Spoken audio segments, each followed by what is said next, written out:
Very good evening everybody and welcome back to study IQ judiciary. हम आज जो है इंडियन कॉन्ट्रैक्ट एक्ट के इस सेशन में हम कवर करेंगे दो डेफिनेशंस। तो देखिए हमने सेक्शन 14 में ऑलरेडी देख लिया है कि अगर आपकी consent, coercion, mistake, misrepresentation, fraud या अनड्यू इन्फ्लुएंस से ली गई है तो वो जो कंसेंट है उसको फ्री कंसेंट नहीं माना जाएगा, जिसके अंदर हमने फ्रॉड की डेफिनेशन ऑलरेडी कर ली है, undue influence we have already covered और coercion we have already covered. तो आज जो दो बची हुई डेफिनेशन है that is misrepresentation and mistake, उन दोनों को हम कवर करेंगे। So coming to the first definition that is misrepresentation. So misrepresentation जो है सेक्शन 18 में आपका डिफाइंड है। It says misrepresentation means and includes. देखिए सबसे पहली बात जो इसमें नहीं लिखी हुई है, 3 पॉइंट्स आपको बहुत अच्छे से समझने हैं। पहला तो ये कि भैया मिसरिप्रेजेंटेशन किस चीज की होती है, only with regard to the facts. सिर्फ फैक्ट्स को ही रिप्रेजेंट किया जा सकता है गलत तरीके से, यानी कि मिस रिप्रेजेंट आप सिर्फ फैक्ट्स को कर सकते हैं। और मैं जब फैक्ट्स कह रहा हूं तो इसका मतलब यह है कि आप लो पॉइंट पे मिस रिप्रेजेंटेशन नहीं कर सकते। और सिमिलरली अगर आप सिर्फ अपना ओपिनियन बता रहे हैं, फॉर एग्जाम्पल आप जो है एक बाइक बेचना चाह रहे हैं और ये बता रहे हैं कि ये बाइक बेस्ट है, तो इसका मतलब ये है कि आप जो है सिर्फ अपना ओपिनियन बता रहे हैं, आपके हिसाब से ये बाइक बेस्ट है, तो उसमें भी हम मिसरिप्रेजेंटेशन नहीं बताएंगे। तो कल को कोई आके आपको ये नहीं कह सकता है कि भैया आपने इस बाइक के प्रति मेरे को मिसरिप्रेजेंटेशन किया है और आपने कहा था कि ये तो आपके बेस्ट है, राइट। सो क्योंकि बेस्ट कहना या फिर किसी का भी ओपिनियन बताना, उसमें कभी भी मिसरिप्रेजेंटेशन नहीं होती है। मिसरिप्रेजेंटेशन होगी सिर्फ और सिर्फ फैक्ट्स के रिस्पेक्ट में। लेकिन कौन से facts? So the facts which are material to the contract. तो कौन से फैक्ट्स जो कि कॉन्ट्रैक्ट पे कुछ बियरिंग रखते हैं। अब सपोज करिए मैं आपको बाइक बेच रहा हूं और मैं एक फैक्ट आपको मिस रिप्रेजेंटेशन कर रहा हूं कि जो सूरज है it rises in the west. अब सूरज कौन सी दिशा से उग रहा है, इस फैक्ट का हमारे जो सेल एंड परचेज का कॉन्ट्रैक्ट है with respect to the bike कोई मटेरियल इफेक्ट नहीं है, इनफैक्ट कोई भी इफेक्ट नहीं है। तो ये मिस रिप्रेजेंटेशन की डेफिनेशन में नहीं आएगी, क्योंकि हमारी जो मिस रिप्रेजेंटेशन है वो ऐसी फैक्ट की होनी चाहिए, a fact which is material to the contract. So contractual terms and condition से रिलेटेड मुझे कुछ मिस रिप्रेजेंटेशन आपको करनी है, राइट। तीसरी जो पॉइंट आपको ध्यान रखनी है that is the difference between miss representation and fraud. देखिए ऑलमोस्ट दोनों में ही आप सामने वाली पार्टी को कुछ कोई फैक्ट है जो कि ठीक नहीं बता पा रहे हैं। तो डिफरेंस क्या है, what is the difference between fraud and misrepresentation? तो जो डिफरेंस है वो डिफरेंस है with respect to the intention. Fraud के अंदर हमने जब फ्रॉड की डेफिनेशन की थी तब भी ये पॉइंट नोट डाउन किया था कि फ्रॉड के अंदर there is always an intention to deceive, डोलो मालो। लेकिन मिसरिप्रेजेंटेशन की जब हम डेफिनेशन पढ़ेंगे वहां पर भी ये बात रिपीट की गई है। अदरवाइज ऑल्सो आपको हमेशा ध्यान रखना है कि मिसरिप्रेजेंटेशन के केस में there is no intention to deceive. वहां पर सामने वाले के साथ फ्रॉड करने की इंटेंशन नहीं है, तो बिना इंटेंशन के आपने कुछ फैक्ट जो है वो गलत बता दिया, दैट इज मिसरिप्रेजेंटेशन, राइट। अब देखिए इसके अंदर 3 एलिमेंट्स हैं, मिसरिप्रेजेंटेशन मींस एंड इंक्लूड्स। तो ये इंक्लूसिव डेफिनेशन है जिसमें 3 चीजें तो यहां पर बता रखी हैं कि ये 3 अगर चीजें होंगी तो उसमें हम मिसरिप्रेजेंटेशन कहेंगे, राइट। फर्स्ट पॉइंट देखिए, the positive assertion in a manner not warranted by the information. अब देखिए इसमें क्या है, इसमें इस चीज को आप एग्जांपल से समझिए। The language is a bit difficult but otherwise ये प्रोविजन बहुत सिंपल है। ये कह रहा है कि भैया एक इंसान है, उसके पास एक लिमिटेड अमाउंट ऑफ इंफॉर्मेशन है।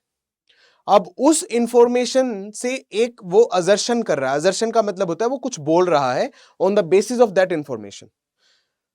उस इंफॉर्मेशन के बेसिस पे जो आप बात बोल रहे हैं वो जस्टिफाइड नहीं है। तो आपको इंफॉर्मेशन तो थोड़ी सी है लेकिन आप बात पता नहीं कुछ बोल रहे हैं, बढ़ा चढ़ा करके बोल रहे हैं या फिर कॉन्फिडेंस से बोल रहे हैं, जबकि आपके जो इंफॉर्मेशन है वो उस असर्शन को सपोर्ट नहीं कर रही है, वारंट नहीं कर रही है, जस्टिफाई नहीं कर रही है। अब इसका एग्जांपल अगर हम अपनी बाइक वाली ही उससे देखें तो सपोज करिए आपको ये पता है, आपके पास एक लिमिटेड इंफॉर्मेशन है कि भैया ये बाइक जो है ये 21 किलोमीटर प्रति घंटे प्रति लीटर की माइलेज देती है। सो इसकी जो एवरेज जिसको हम बोलते हैं माइलेज जो है वो 21 किलोमीटर प्रति लीटर है। अब इस इंफॉर्मेशन के बेस पे आपने कस्टमर को कह दिया कि भाई इससे ज्यादा माइलेज की कोई बाइक ही नहीं आती। अब आपने इस चीज को बढ़ा चढ़ा के बोल दिया, आपकी कोई फ्रॉड करने की इंटेंशन नहीं है लेकिन बस आपने बोल दिया है, राइट। क्यों? क्योंकि you believe it to be true, आपको लगता है कि आप ठीक बोल रहे हैं। तो एक एग्जांपल तो इसका होता है बड़ा चढ़ा के बोलना। दूसरा एग्जांपल इसका क्या हो सकता है? सेकंड एग्जांपल इज हियर से। सपोज करो आपने टीवी में न्यूज देखी और टीवी में न्यूज देख करके आपने, अब ये हियर से इंफॉर्मेशन है, आपको खुद से नहीं पता है, लेकिन आपने टीवी में देख लिया, आपने सच मान लिया।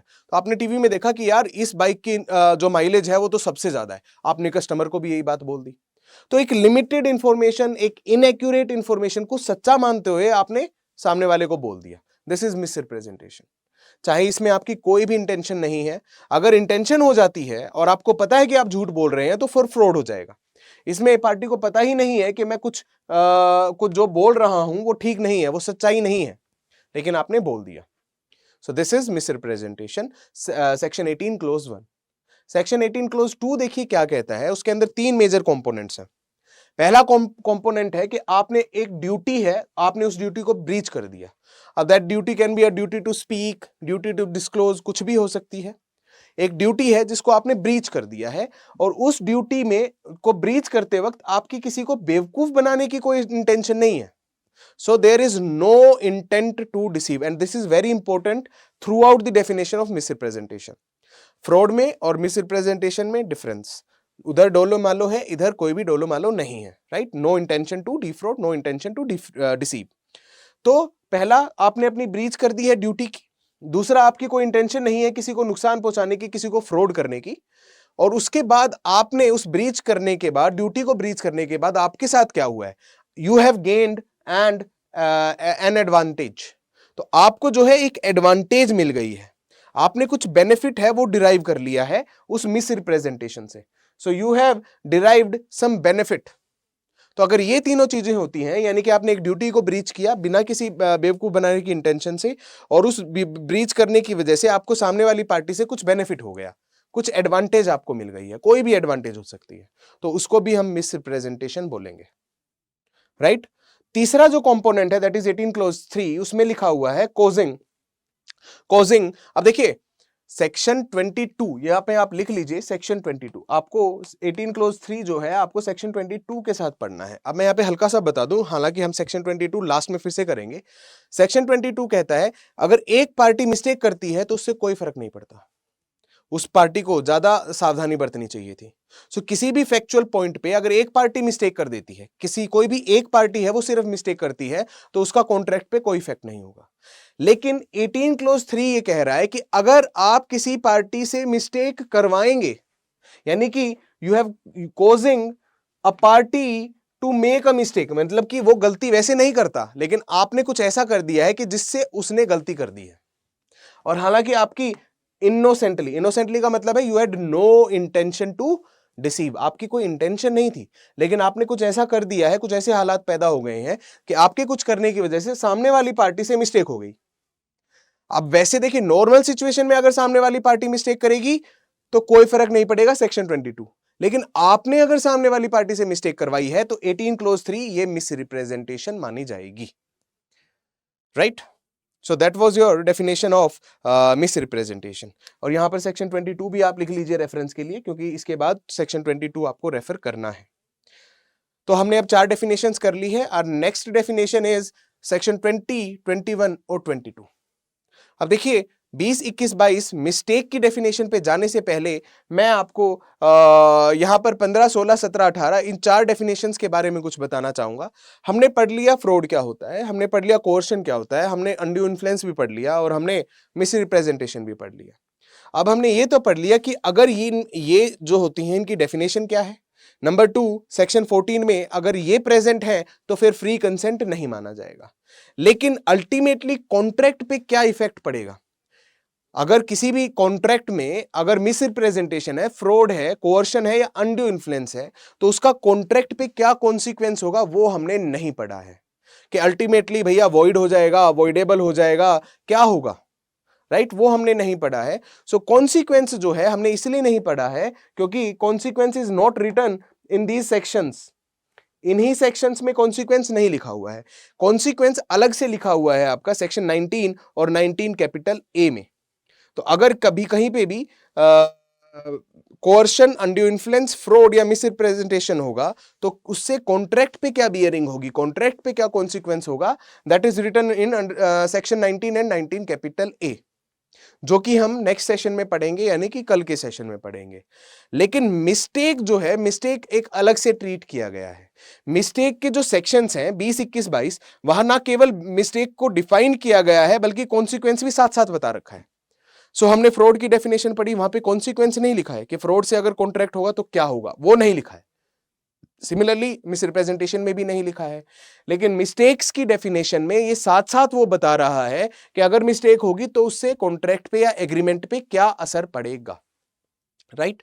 So definition and it's consequence हम साथ साथ पढ़ेंगे। अब मिस्टेक को देखिए, मिस्टेक को उन्होंने दो हिस्सों में डिवाइड कर दिया है।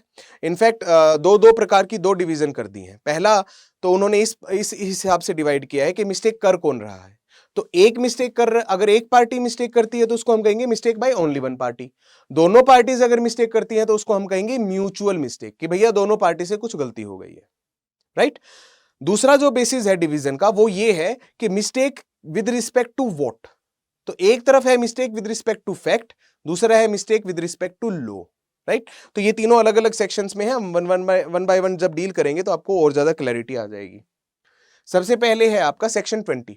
सेक्शन 20 देखिए क्या कहता है। ये कह रहा है where both the parties, so it says where both the parties. तो ये किसके बारे में बात कर रहा है? ये बात कर रहा है आपकी म्यूचुअल मिस्टेक के बारे में।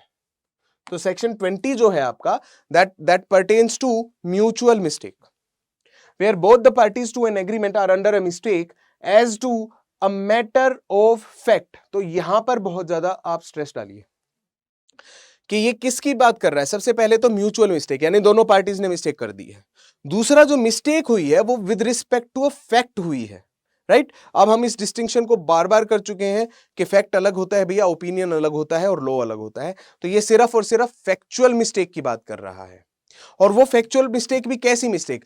हर एरी गैरी छोटी मोटी मिस्टेक्स नहीं, ऐसी मिस्टेक्स जो कि एक ऐसे फैक्ट से रिलेटेड है which fact is essential to the agreement. वो फैक्ट है जिसके रिस्पेक्ट में आपने मिस्टेक कर दी है, वो that has to be the very basis of the agreement. वो बहुत इसेंशियल पार्ट होना चाहिए एग्रीमेंट का। अब भैया ये इसेंशियल पार्ट्स क्या क्या होते हैं ये जानना बहुत ज्यादा जरूरी है। तो मैं आपको उसके 4 लिस्ट बता देता हूं, 4 एग्जांपल्स हैं। पहला है आइडेंटिटी ऑफ द पार्टीज। तो एक फैक्ट जो कि एग्रीमेंट से बहुत ज्यादा इसेंशियल है वो ये है कि आप एग्रीमेंट किस पार्टी से कर रहे हैं। फॉर एग्जांपल, अगर आप दुकान पे गए फोन खरीदने के लिए, तो अगर आपको सामने वाली पार्टी का पता है भैया मैंने तो सिर्फ गूगल के फोन खरीदने हैं, तो दैट मीन सामने वाली पार्टी की आइडेंटिटी क्या है? गूगल।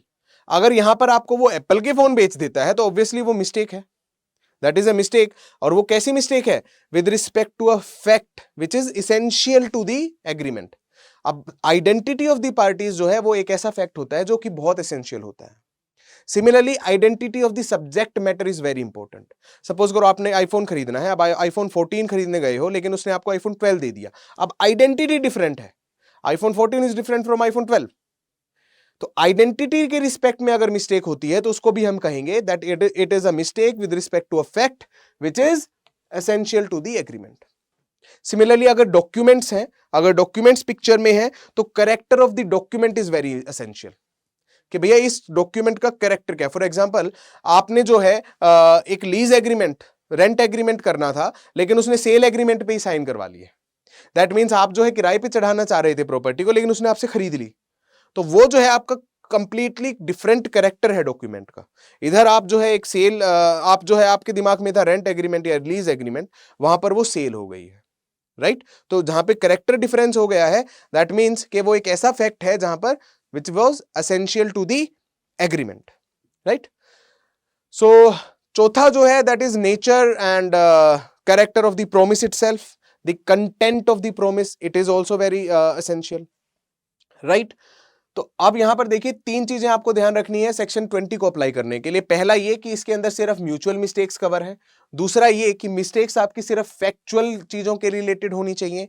और तीसरा ये कि वो जो फैक्ट है it must be essential to the agreement, it must be essential to the agreement. तो अगर किसी भी एग्रीमेंट में म्यूचुअल मिस्टेक है with respect to a fact है और एक एसेंशियल फैक्ट अगर आपको मिस्टेक हो गया है तो उस सिचुएशन में ऐसा एग्रीमेंट वॉइड होगा।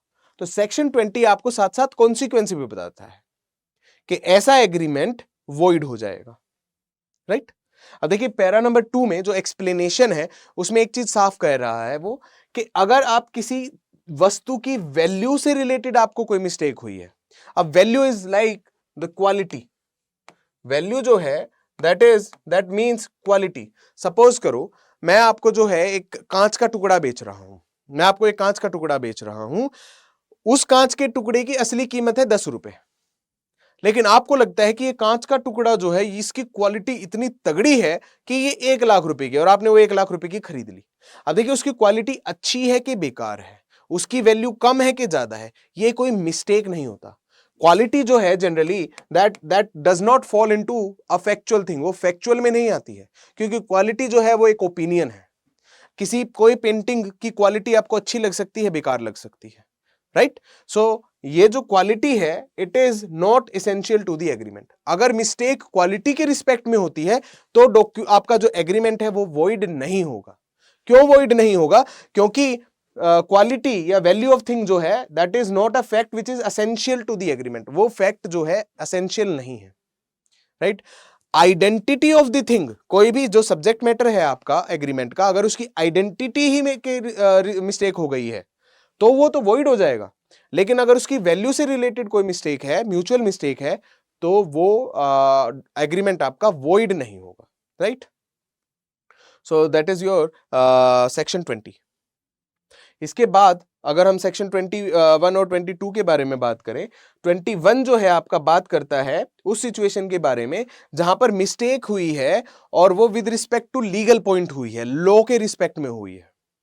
अब ये चाहे एक पार्टी की मिस्टेक है चाहे म्यूचुअल मिस्टेक है, उससे कोई फर्क नहीं पड़ता। सेक्शन 21 साफ साफ कहता है अगर इंडिया के कानून को आपने वॉयलेट कर दिया है, दैट मींस आपका जो कॉन्ट्रैक्ट है वो अगर उसमें मिस्टेक हुई है, और कैसी मिस्टेक हुई है कि आपने इंडियन लॉ के विद रिस्पेक्ट टू मिस्टेक कर दी है, तो उससे कॉन्ट्रैक्ट पे कोई इफेक्ट नहीं होगा, आपका कॉन्ट्रैक्ट 100% वेल एंड गुड होगा, राइट? तो अ कॉन्ट्रैक्ट इज नॉट वॉइडेबल। अगर आपने कानून, देखिए हमारा जो लीगल सिस्टम है वो एक बहुत ही कार्डिनल प्रिंसिपल पे काम करता है, एंड दैट इज इग्नोरेंशिया जुरिस नॉन एक्सक्यूसाट, मतलब everybody is presumed to have knowledge of the law. तो आप कानून में जाके, कोर्ट में जाके कभी भी ये नहीं कह सकते कि मुझे तो कानून ही नहीं पता था। तो कानून के रिस्पेक्ट में अगर आप मिस्टेक करते हो तो वो कहीं पर भी एज ए डिफेंस आपके एडमिट नहीं होती है, ना ही वो आईपीसी में होती है, ना ही यहां होती है। कानून तो सबको पता होता है, ये हम प्रिज्यूम करके चलते हैं। तो कानून के रिस्पेक्ट में, अगर इंडियन कानून के रिस्पेक्ट में अगर आप मिस्टेक करते हो तो वो मिस्टेक नहीं मानी जाएगी। और अगर आप फॉरेन लॉ, अगर हम फॉरेन लॉ की बात करें, law which is not in force in India, मतलब कि फॉरेन लॉ जो है उसका सेम इफेक्ट होगा एज मिस्टेक ऑफ फैक्ट। तो मिस्टेक ऑफ फैक्ट हमने देख लिया। मिस्टेक ऑफ फैक्ट अगर म्यूचुअल है तो सेक्शन 20 में, अगर एक पार्टी की है तो सेक्शन 22 में। तो अगर फॉरेन लॉ के रिस्पेक्ट में आप मिस्टेक करते हैं तो उसको मिस्टेक ऑफ फैक्ट माना जाएगा। मिस्टेक ऑफ फैक्ट करने का क्या मतलब है कि मिस्टेक ऑफ फैक्ट या तो आपकी सेक्शन 20 में फॉल करेगी, अगर म्यूचुअल है तो वॉइड हो जाएगा, लेकिन अगर सिंगल पार्टी की है तो सेक्शन 22 में फॉल करेगी, जिसका कॉन्ट्रैक्ट में कोई असर नहीं होता, जो हम पढ़ने वाले हैं। तो सेक्शन 22 आपको क्या कहता है कि कोई भी कॉन्ट्रैक्ट वॉइडेबल नहीं होगा अगर आपने लॉ पॉइंट पे मिस्टेक कर दी है तो। अब देखिए यहां पर आपको सेक्शन 23 लिखना चाहिए। सेक्शन 23 क्यों लिखना चाहिए? सेक्शन 23 इसलिए लिखना चाहिए कि हालांकि वो मिस्टेक तो काउंट नहीं होगी और मिस्टेक के ग्राउंड पे आपका कॉन्ट्रैक्ट वॉइडेबल भी नहीं होगा, लेकिन अगर आपका कॉन्ट्रैक्ट जो है वो अगेंस्ट पब्लिक पॉलिसी है, या फिर अगर वो it defeats the provision of law है, या फिर वो कोई भी ऐसा एक्ट करता है which is forbidden by law है, जो हमने सेक्शन 23 की डेफिनेशन में ऑलरेडी कर लिया है, तो उस सिचुएशन में हो सकता है कि उस मिस्टेक से कॉन्ट्रैक्ट वॉइडेबल तो ना हो अंडर सेक्शन 21, लेकिन वो वॉइड हो जाए अंडर सेक्शन 23। तो ऐसा भी हो सकता है।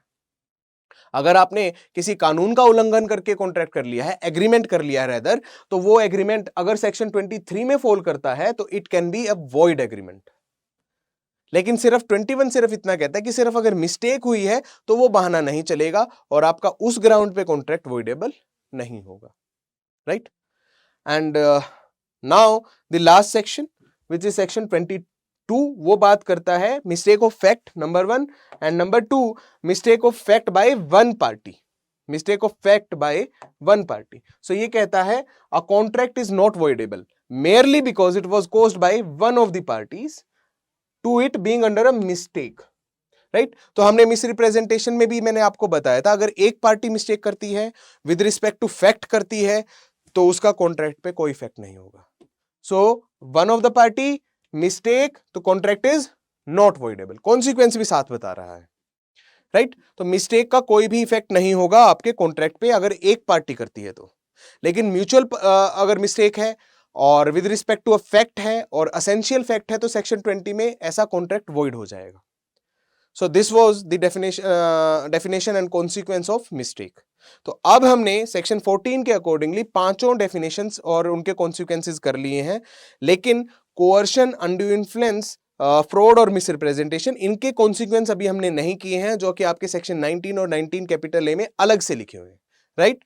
So that will be covered in your next session, and till then have a very nice day, have a very nice night, and thank you, bye bye, tata.